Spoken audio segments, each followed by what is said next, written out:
So, last but definitely not the least doon sa mga isisingit natin is yung formula ng second 2 theta o yung formula ng second 2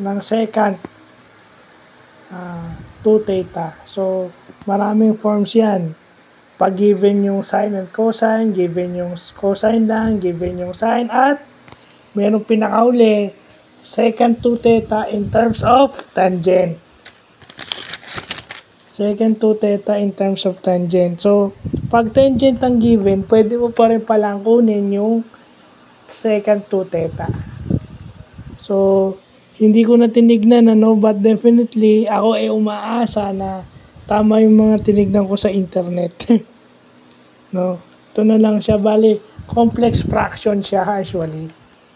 Complex fraction meaning a fraction divided by another fraction. So, KCF, keep, change, flip, and proceed to what? Keep, change, flip. Ibig sabihin, keep mo yung unang fraction, then kunin mo yung reciprocal o flip.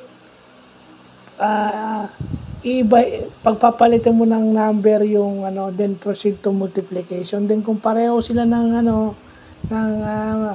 denominator, just cancel.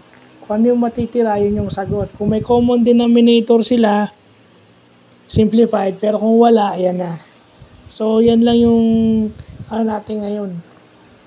Then, babalikan pa natin yung sine in terms sine 2 theta in terms of tangent naman. So, may mga ganun pala. No? Ito sabi ko sa inyo, ito yung mga tinuro nung na dapat pala, kung talagang nag-focus ako, mas maganda sana yung grade ko. I'm contented with my grade at that time, but considering na binalikan ko siya, talagang sising-sisi ako sa sarili ko at hindi ako nag-focus. And I took myself, I blame myself for that.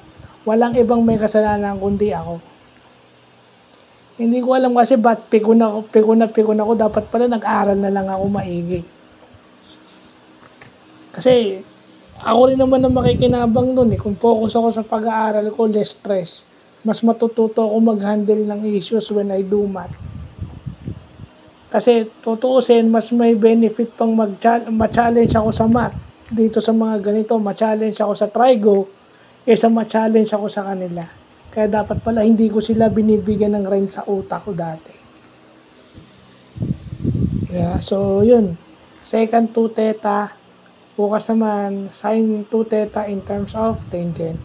Then, balik tayo sa proving identities. So, yun lang po.